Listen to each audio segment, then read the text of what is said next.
बेटी को बचाओ, मित्रों पर लुटाओ। बहुत बहुत धन्यवाद। Thank you. Shri Viplav Dev ji, Viplav Kumar Dev ji. Very well spoken.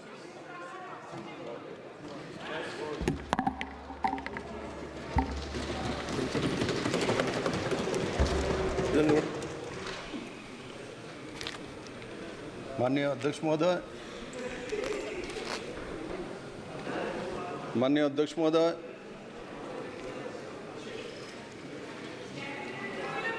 Bhajpa से बजट चर्चा के ऊपर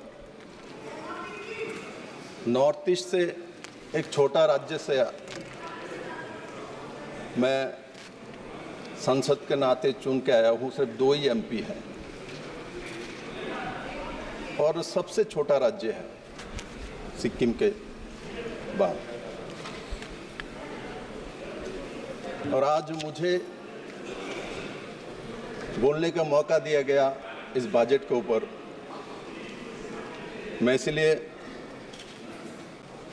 हमारे दल के सबसे बड़े नेता, देश के यशस्वी प्रधानमंत्री आदरणीय नरेंद्र भाई मोदी जी का आभार प्रकट करता हूं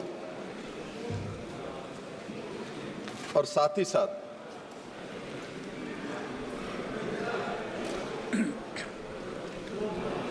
निर्मला सीतारमण जी ने जिस तरीके से इस बजट को प्रस्तुत किया है,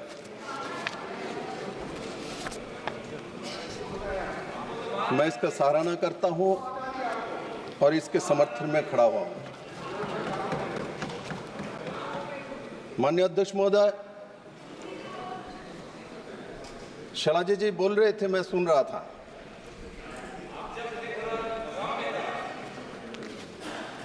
नरेंद्र भाई मोदी जी ने 2014 से प्रधानमंत्री के नाते काम शुरू किया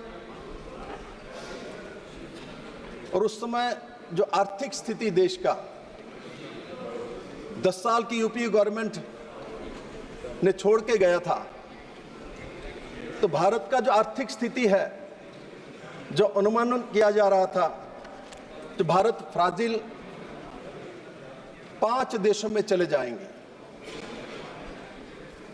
और माननीय प्रधानमंत्री नरेंद्र भाई मोदी के नेतृत्व में एक पारदर्शी आर्थिक व्यवस्था को देश में लागू किया गया। आर्थिक वैषम्य और कोरोना के काल रहने के बावजूद भी आज जो आर्थिक सर्वे आया हुआ है, इसमें 6.5% से 7% तक जीडीपी रहेगा अनुमानित है। और ये बजट एक फोकस्ड बजट है और इस बजट में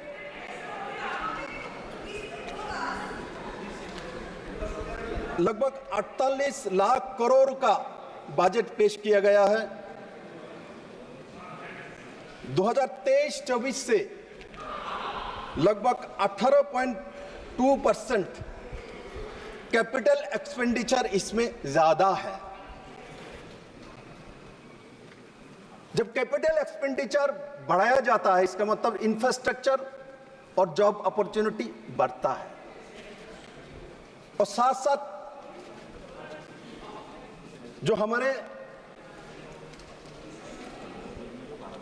फेडरलिज्म के बारे में, स्टेट के बारे में बताया जाता है। मैं निर्मला सीतारमण जी को धन्यवाद देता हूं, आपने ऐसा बजट पेश किया जिसमें 4,82,000 करोड़ रुपए सभी राज्यों को शेयर ज्यादा जाएगी इस बजट से। इसलिए जो शैलजा जी ने 2 राज्य के बारे में बात कर रहे, तो हो सकता है कांग्रेस के खाते में बिहार और आंध्र प्रदेश नहीं है, हमारे खाते में ये दोनों भी है, बाकी सब भी है।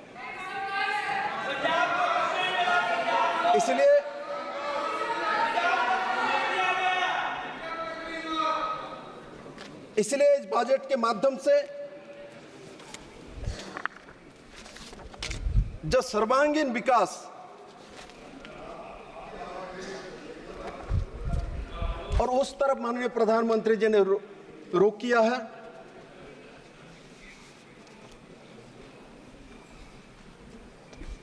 दो 2000 2013-14 के बजट जो 16 लाख करोड़ के आसपास होती थी, कांग्रेस के लास्ट जो बजट है,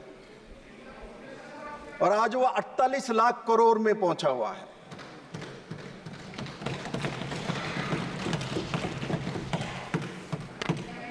और इसमें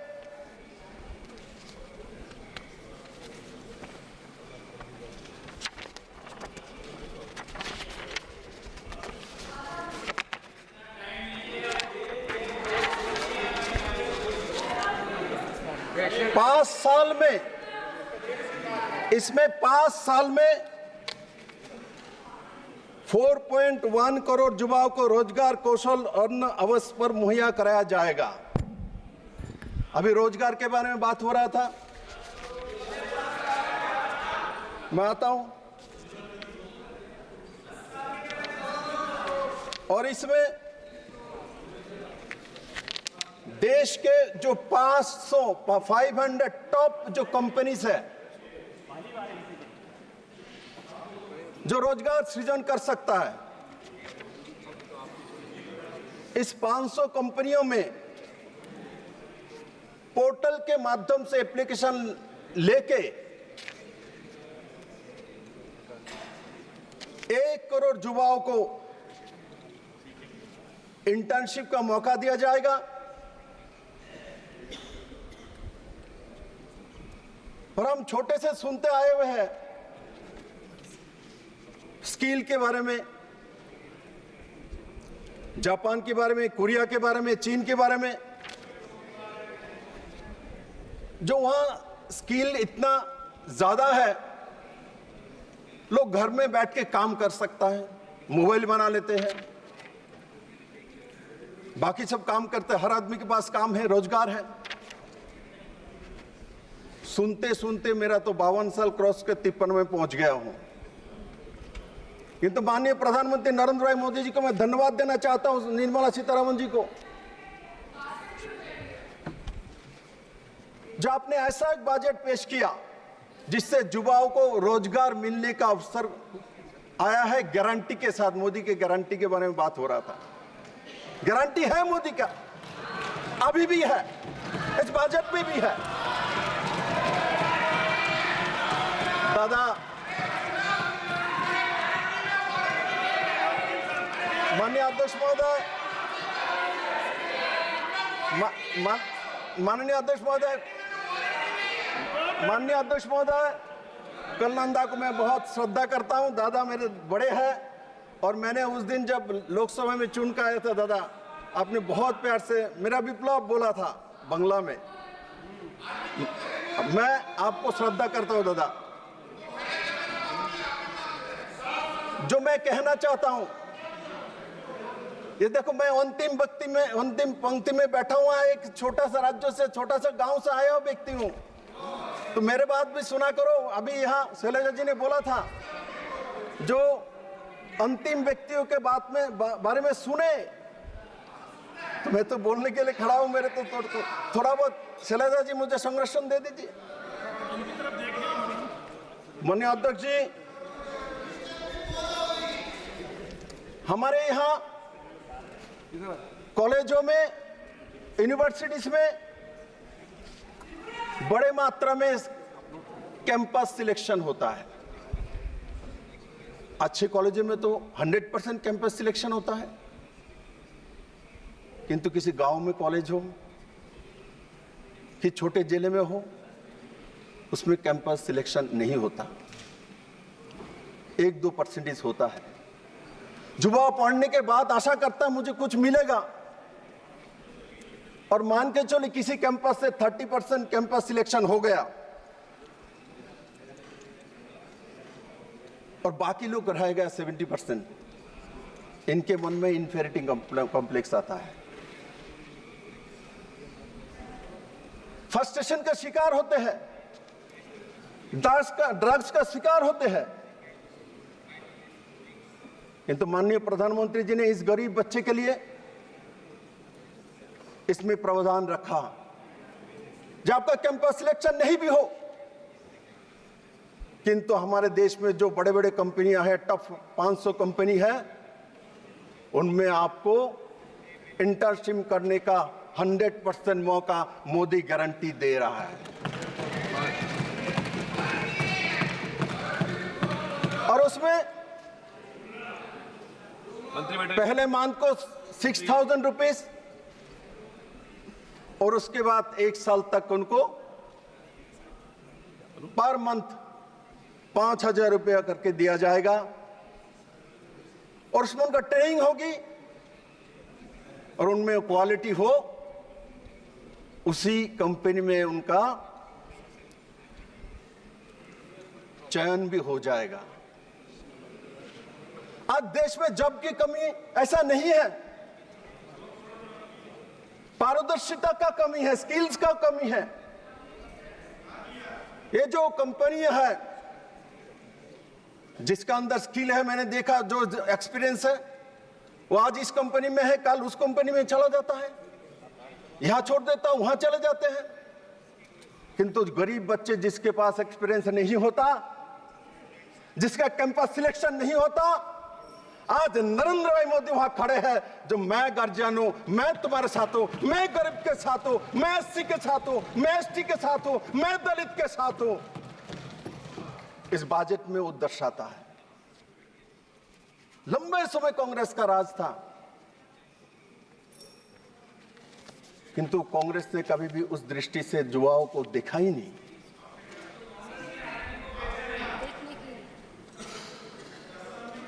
माननीय अध्यक्ष महोदय,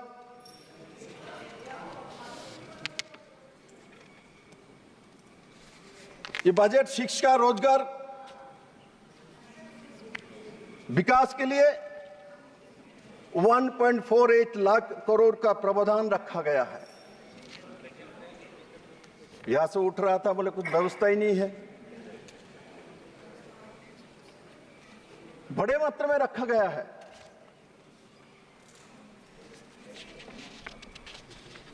महोदय,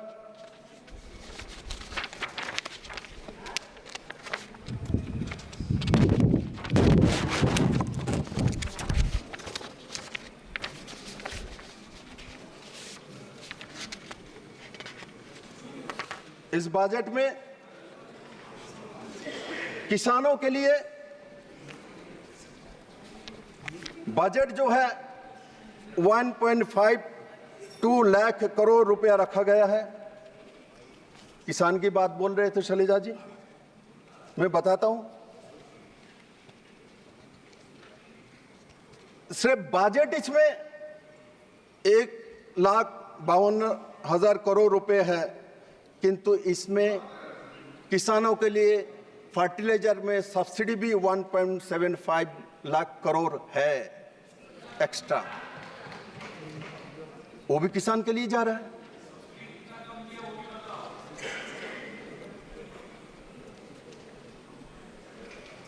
और महोदय, माननीय प्रधानमंत्री नरेंद्र भाई मोदी के नेतृत्व में पिछले 10 साल में 2014 से 2023 तक लगभग 14 लाख करोड़ एमएसपी में दिया गया है।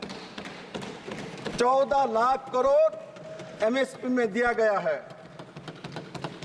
शैलजा जी जिस हरियाणा के बारे में बात कर रही थी, आपके हरियाणा में सबसे ज्यादा भारतीय जनता पार्टी के सरकार एमएसपी दिया जाता है किसान को। आपने एयरपोर्ट के बारे में बोला, हिसार में एयरपोर्ट तैयार हो चुकी है, आप वहां से चढ़ सकते हैं। जरूर आप ज्यादा हरियाणा को जानते कि आप उसमें जन्म लिया है। और मैंने जब दिल्ली में नया नया आया था तब आप मंत्री थी, आपको कैसे मालूम चलेगा। आपको मैं आदर सम्मान करता हूं। आज आपने जिस तरीके से शुरुआत किया, निर्मला जी को धन्यवाद देते हुए, एक अलग ही गेस्चर है, मैं इसका सराहना करता हूं।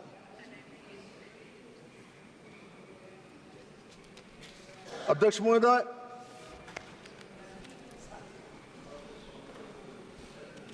आज नरेंद्र भाई मोदी जी के किसान के प्रति जो काम करने का तरीका है, उसी कारण से भारत आज दुग्ध उत्पादन में दुनिया में नंबर 1 है। कैसे हुआ? किसान के लिए नहीं काम करता। पहले कांग्रेस के जमाने में तो नंबर 1 में था नहीं, था क्या? जरा मुझे डेटा दिखा दीजिए। मैं अध्यक्ष जी को बोलता हूं, डेटा मांग लीजिए। 2014 के पहले दुग्ध उत्पादन में देश का स्थिति क्या थी? आज दुग्ध उत्पादन में नंबर 1 है। मोटे अनाज उत्पादन में नंबर 1 है। चावल और गेहूं उत्पादन में नंबर 2 है।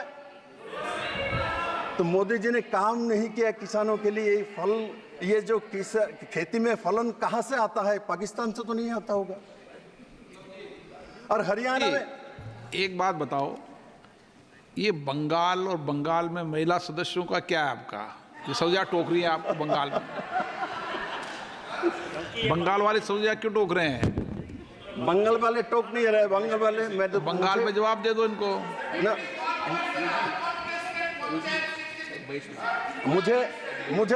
मुझे ज्यादा उत्साहित कर रहा है।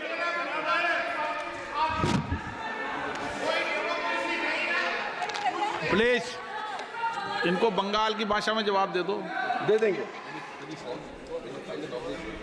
दादा, मैं बंगाल में जाना नहीं चाहता। आप लेके क्यों जाना चाहते हो?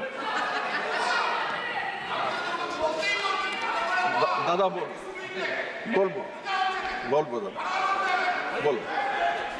तो कलंदा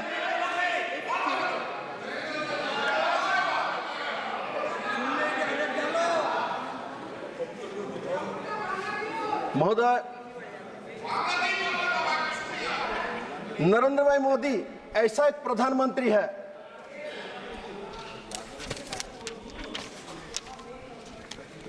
जब किसी बच्चे का जन्म होता है,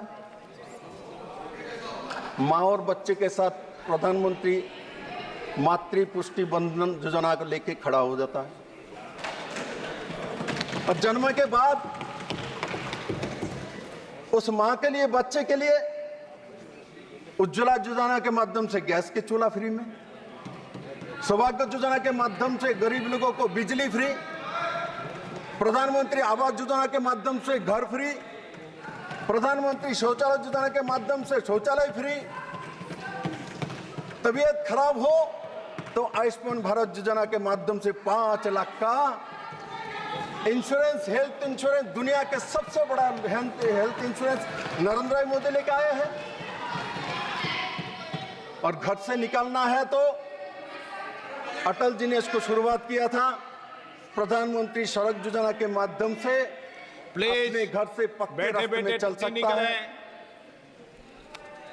साथ साथ घर में पानी का व्यवस्था, जल जीवन मिशन के माध्यम से हर घर में पानी का मुफ्त पहुंचाने की व्यवस्था प्रधानमंत्री जी ने किया।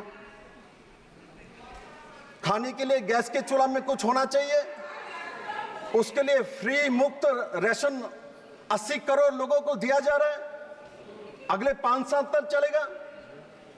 तो मैं कहना चाहता हूं माननीय अध्यक्ष महोदय, जन्म के समय भी मोदी जी है, खाना पकाते समय मोदी जी है, घर में रहने का व्यवस्था भी मोदी जी है, रास्ते में चलने के लिए मोदी जी है, नेशनल हाईवे के स्पीड में बनाने के लिए मोदी जी है। और उसका परिणाम आज 25 करोड़ फैमिली देश का गरीबी रेखा से ऊपर उठ के मध्यम वर्ग में पहुंच गया है।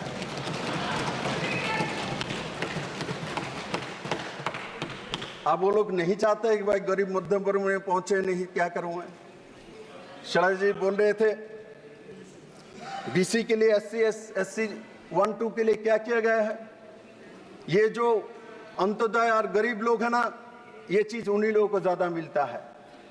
और मैं त्रिपुरा में जब मुख्यमंत्री के नाते काम कर रहा था, माननीय प्रधानमंत्री जी के मार्गदर्शन में मैंने और एक स्कीम भी लागू किया था। जीवन भर तो सब स्कीम है, घर भी है, मकान भी है, रास्ता भी है, बिजली भी है, पानी भी है, खाना भी है, चावल भी है, अनाज भी है। और उसके साथ मरने के बाद अंत्योदय परिवार का किसी सदस्य का त्रिपुरा में मृत्यु हो जाता है अंतिम संस्कार के लिए 2000 रुपया सरकार देता है मोदी जी के नेतृत्व में। और मरने के बाद भी उसमें अपने आत्मीय परिजन के लिए स्मृति वन मैंने बनाया, वहां अपने पिताजी माताजी के नाम से स्मशान में एक पेड़ पौधे लगा दीजिए। उस पौधे में लोगों को ऑक्सीजन देने का काम भी, राहुल गांधी को भी ऑक्सीजन मिलता है, हम लोगों को भी ऑक्सीजन मिलता है, उसका व्यवस्था भी मोदी जी ने ही किया है मेरे मित्रों।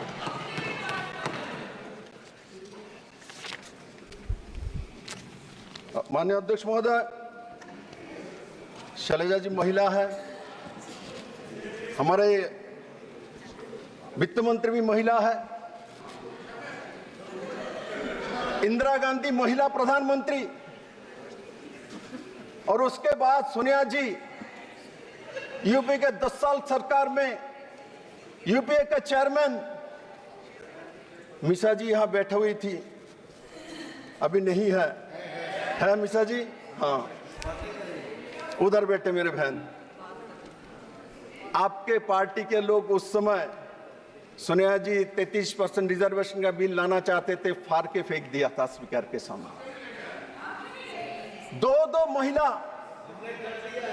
इंदिरा गांधी जी और सोनिया जी, इतना प्रभावशाली और यूपी के चेयरमैन होते हुए चाहने के बावजूद भी महिला के लिए आरक्षण 33% नहीं लाया जाए।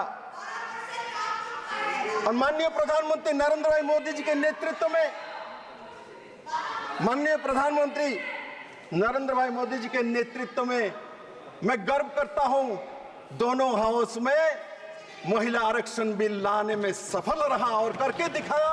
और 2026 में उसमें 33% रिजर्वेशन लाके 29 में वही महिला बहनों को दोनों इस हाउस में लाया जाएगा। मेरे मित्रों, एसएचजी ग्रुप आज 10 करोड़ बहनें, 10 करोड़ बहनें एसएचजी ग्रुप में काम करते हैं। 10 करोड़ बहनें एसएचजी ग्रुप में काम करते हैं, रोजगार करते हैं, स्वरोजगारी बने हैं। ड्रोन दीदी, अरे ड्रोन हम लोग शहर के लोग चलाएंगे, इसके बारे में भी आइडिया नहीं है। आजकल गांव में बैठे एसएचजी ग्रुप में महिला ड्रोन चलाता है, किसानों के फसल को देखभाल कराता है, वो फर्टिलाइजर देने का व्यवस्था करता है। क्या कभी किसी गांव में किसी महिला ने कभी सोचा था मैं ड्रोन चलाऊंगी? आज और बजट में 400 करोड़ रुपया दिया है। अब मेरे बहनों, ड्रोन नहीं चलाएगा, आपको प्लेन दिया जाएगा, चिंता मत करो। क्योंकि नॉर्थ ईस्ट से मैं आता हूं, मात्र कांग्रेस के शासन में 9 एयरपोर्ट था, आज माननीय प्रधानमंत्री जी के नेतृत्व में नॉर्थ ईस्ट में 16 एयरपोर्ट करके दिया। और नॉर्थ ईस्ट के सभी राज्यों में हमारे रेलवे मंत्री बैठे हुए थे, सभी राज्यों में रेल कनेक्टिविटी लाने वाला माननीय प्रधानमंत्री नरेंद्र भाई मोदी और कांग्रेस के लंबे समय शासन नॉर्थ ईस्ट में रहा है।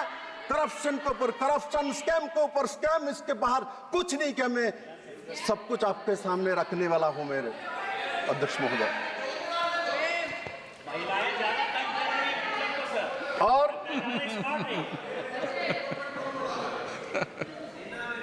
इस बजट में 3 लाख करोड़, 3 लाख करोड़, दादा बोलছি তো, दादा बोलले बांग्लाते बोलो,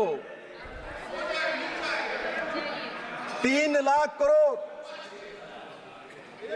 3 लाख करोड़ रुपए के प्रावधान महिला के लिए और उनके स्कीम के लिए इस बजट में रखा गया है। इसका मतलब किसान के लिए भी है, महिला के लिए भी है, युवा के लिए भी है और हमारे आम जनता के लिए भी है।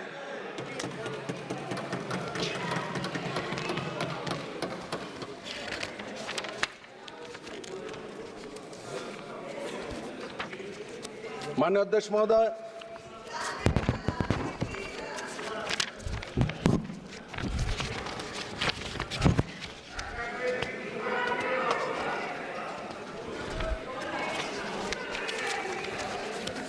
माननीय अध्यक्ष महोदय, यहां संविधान की बात उठता है। संविधान लेके शपथ ग्रहण करना पड़ता है। 70 बार कांग्रेस में देश में 356 लगा के इस संविधान को हत्या किया हुआ है।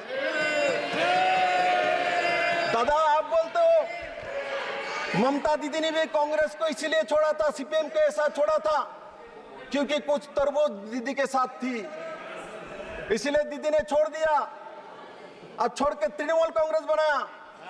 और दीदी को एक कांग्रेस और कम्युनिस्ट के लोगों ने, कम्युनिस्ट के सत्ता के समय दीदी को माथा फाटा के 28-29 सिली लगी थी। दीदी को एक कम्युनिस्ट और कांग्रेस आज जो साथी है वही लोगों ने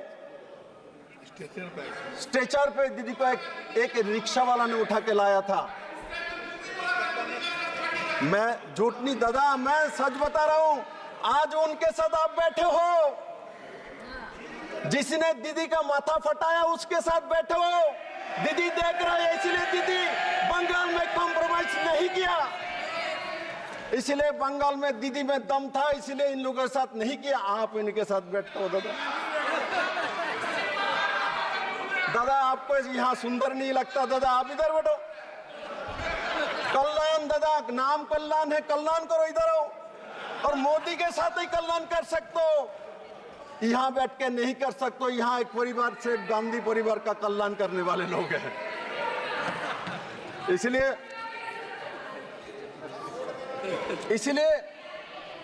मैं जिस स्टेट से आता हूं, त्रिपुरा, सुन लो माननीय अध्यक्ष महोदय, मैं जिस स्टेट से आता हूं उसमें भी एक बार मिडिल में कम्युनिस्ट के मिडिल में कांग्रेस की सरकार आई थी।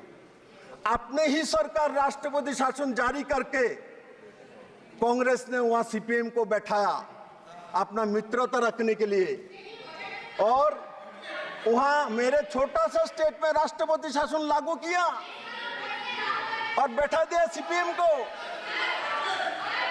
ये काम किया है माननीय अध्यक्ष महोदय। मनमोहन सिंह जी 10 साल तक देश के प्रधानमंत्री रहे हैं, 10 साल तक प्रधानमंत्री रहे हैं, और इस 10 साल में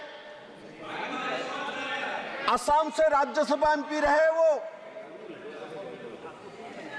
गोगोई जी यहां बैठे हुए असम से ही राज्यसभा एमपी रहे प्रधानमंत्री मनमोहन सिंह 10 साल, किंतु नॉर्थ ईस्ट में एक बार भी नहीं गए। मेरे स्टेट में तो मैंने फोटो भी नहीं देखा उनका। और प्रधानमंत्री नरेंद्र भाई मोदी अब तक नॉर्थ ईस्ट में 90 बार जा चुके हैं, मंत्री परिषद तो बैठे हुए 700 बार नॉर्थ ईस्ट में प्रवास किया है। और आज नॉर्थ ईस्ट के राज्य 85% ज्यादा कृषि जो उत्पाद को एक्सपोर्ट करता है। मेरे में अध्यक्ष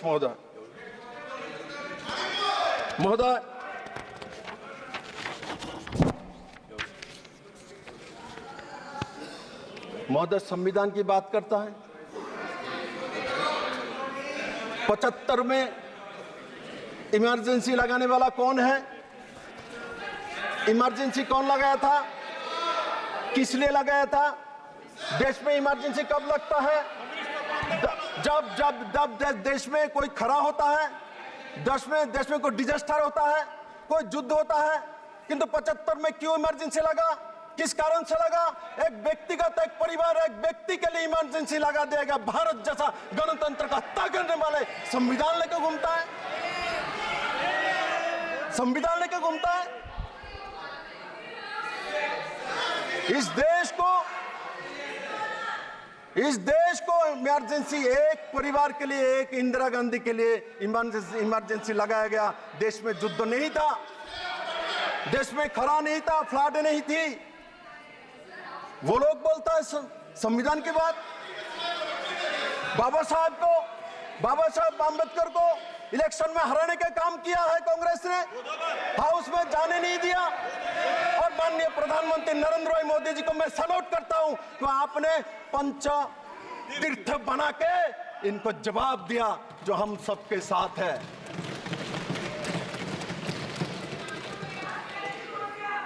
इस देश के जॉब की कमी नहीं है, इस देश के स्किल का कमी है, और स्किल डेवलपमेंट मिनिस्ट्री भी नरेंद्र भाई मोदी जी ने ही बनाया था, और राजीव प्रताप रूडी जी मेरे मित्र यहाँ बैठे हुए थे, वहां पहला मंत्री बने थे। कोई बात नहीं, अभी गोगे जी के साथ हूं मैं। आपको अभी मैं जनता ने, जोशी जी यही बात बोल के क्यों दुख देते हो, जनता ने हटाया। इनको 3 बार मिला के 3 इलेक्शन मोदी के सामने हारे हैं, 3 बार मिला के भी 240 नहीं हुआ। हमारे 400 के लिए चिंता, मैं देखता हूं वहां बैठ बैठ के इतना 400 का चिंता, इतना चिंता है। मैं अभी तो इतना चिंता नहीं किया, बाद में आपके चिंता के कारण हमारा चिंता भी हुआ। मेरे लिए, हमारे पार्टी के लिए इतना सोच रखते हैं 400 पार क्यों नहीं हुआ। माननीय अध्यक्ष महोदय, ये 400 पार करेंगे। 2047 तक भारतीय जनता पार्टी और एनडीए का गवर्नमेंट रहेगा। 400 पार करके जनता आपको जवाब देगा जवाब। माननीय अध्यक्ष महोदय,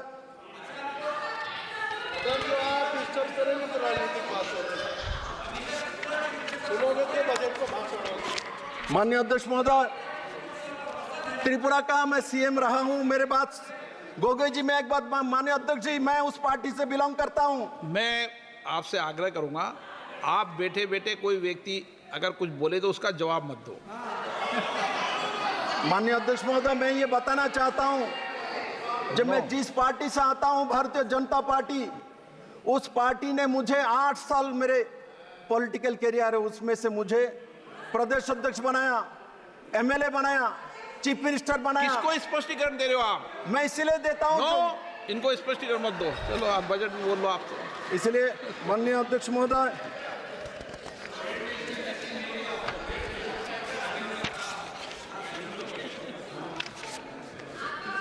माननीय अध्यक्ष महोदय,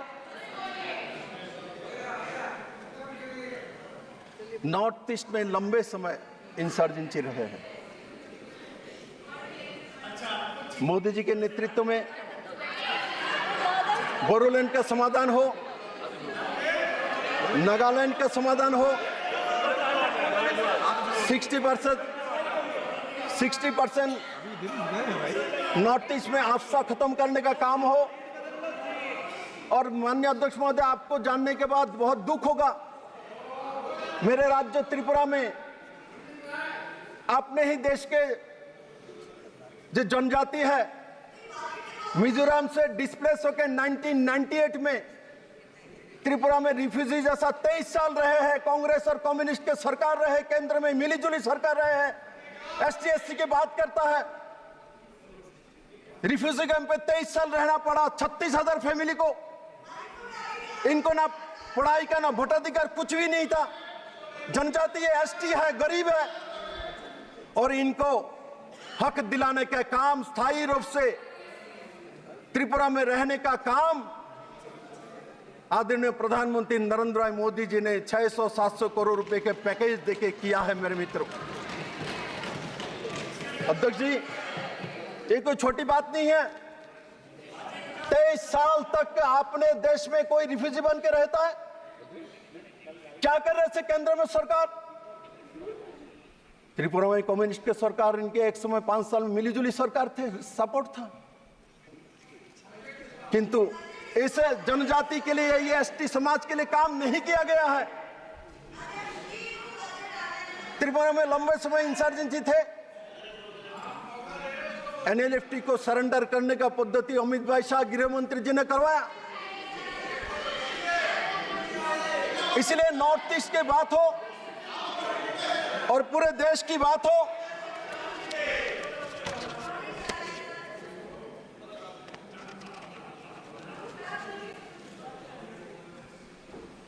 माननीय प्रधानमंत्री जी ने हर क्षेत्र में पिछले 10 साल में काम किया, और उसका परिणाम जो मैंने शुरू में कहा, जो कैपिटल एक्सपेंडिचर 18.2% बढ़ा है, ऐसे नहीं बढ़ा है। उन्होंने काम किया है, इसलिए बड़ा है। और मैं विश्वास करता हूं माननीय प्रधानमंत्री नरेंद्र मोदी जी के नेतृत्व में अगले 3 साल के अंदर आज जो दुनिया के 5th इकोनॉमी है और वो 3rd इकोनॉमी में चले जाएंगे। सरकार बचाने की इतनी चिंता है, सरकार बचाने का इतना चिंता है। माननीय अध्यक्ष महोदय, इस बजट को शैलजा जी ने बोला कुर्सी बचाओ बजट। इसका मतलब बिहार और आंध्र प्रदेश कांग्रेस को जरूरत ही नहीं है। ये बजट सबके लिए किया गया है। मैंने आपको बताया तो लगभग 4.25 lakh crore share state government को अलग अलग स्कीम के माध्यम से सभी राज्यों को जाएगी। इसमें ये सिर्फ 2 राज्यों में नहीं जाने वाला है। इसलिए माननीय अध्यक्ष महोदय, इस बजट के माध्यम से जिस तरीके हर वर्ग के लिए काम किया है निर्मला सीतारमण जी ने और माननीय प्रधानमंत्री नरेंद्र मोदी जी के नेतृत्व में, एक सशक्त बजट, युवाओं के बजट, महिलाओं के बजट, गरीबों का बजट। और मनरेगा के बारे में बातचीत चल रहा था। मनरेगा में 25,000 करोड़ रुपए बढ़ाए गए इस बजट में। जरा देख लीजिए, पढ़ के पूरा पढ़ लीजिए। इसलिए अंतिम व्यक्ति हो और हम लोग संसद में बैठे हुए सब लोग हैं, सबके लिए नरेंद्र मोदी जी ने इस बजट में काम किया है। मेरे अध्यक्ष जी, मैं मानता हूं मोदी जी के नेतृत्व में जो काम शुरू हुआ 2014 में और अगले 2047 तक एनडीए का गवर्नमेंट रहते हुए देश को दुनिया के नंबर 1 इकोनॉमी और देश को एक नया ऊंचाई देने का काम जो रविंद्रनाथ टैगोर ने सोचा था, जो स्वामी विवेकानंद ने सोचा था। अभी दादा को अच्छा लगा टैगोर आया दादा। मैं बताता हूं, बंगाल में, हमारे बंगाल में सतीदाह प्रथा का माननीय सदस्य प्लीज, बंगाल में माननीय सदस्य मीसा जी, आप सदन की नेता, भाषण दे लेना। बैठे बैठे टिप्पणी बहुत कर रही हो आज, और भाषण में नाम नहीं देती हो अपना। माननीय अध्यक्ष महोदय, मैं आज एक बात आपको बताना चाहता हूं। की जवाब नहीं देंगे। मैं आपको एक बात बताना चाहता हूं। स्वामी दयानंद सरस्वती समाज सुधारक के नाते जाना जाता है, क्योंकि कुसंस्कार को खत्म किया है। ईश्वर चंद्र विद्यासागर को विधवा विवाह के लिए जाना जाता है समाज सुधारक के नाते। राजा राममोहन को जाना जाता है समाज सुधारक के नाते, क्योंकि सतीदाह प्रथा रद्द किया है। मैं आज माननीय प्रधानमंत्री से आर्थिक सुधार नहीं किया, समाज सुधारक के नाते भी काम किया। उन्होंने भी 3 तलाक खत्म करके समाज को सुधार के रख दिया मेरे मित्र। इसलिए माननीय प्रधानमंत्री से आर्थिक सुधार नहीं किया, माननीय प्रधानमंत्री जी ने समाज सुधारक के नाते भी काम करके इस देश के समाज को सुरक्षित रख के दिखाया। स्वच्छ भारत की बात शैलजा दीदी, स्वच्छ भारत की बात कर, स्वच्छ भारत, इस स्वच्छ भारत के कारण से आज हम भारत के लोगों का एक स्वभाव बदला है। मैं भी छोटा रहता बस से जाता था तो बिस्किट खाया तो बाहर ही फेंकना जरूरी, माँ शिक्षा दे बाहर फेंको, बस में मत रखो। आज मैं जब देखता हूँ कोई बच्चे गाड़ी में जाता है, रास्ते में चलता है तो कुछ भी रास्ते में नहीं फेंकता है। और नरेंद्र मोदी जी के स्वच्छ भारत मानसिकता कारण से पूरे समाज में परिवर्तन हुआ है। और साथ ही साथ स्वच्छ भारत वही नहीं है, डिजिटाइजेशन है। स्वच्छ भारत के माध्यम से करप्शन को खत्म किया है और करते रहेंगे नरेंद्र मोदी, और उससे बड़े मात्रा में भारत के लोगों को लाभ हुआ है। स्वच्छ भारत सिर्फ झाड़ू मारना नहीं, स्वच्छ भारत करप्शन को खत्म करना है। और नरेंद्र मोदी जी ने करप्शन खत्म करके एक नया आयाम कायम किया है। इसलिए माननीय अध्यक्ष महोदय, मैं इस बजट को सपोर्ट करता हूं, समर्थन करता हूं, और इतना बेहतरीन बजट के लिए माननीय प्रधानमंत्री और निर्मला सीतारमण जी को बहुत बहुत धन्यवाद देता हूं। आप सबको भी धन्यवाद।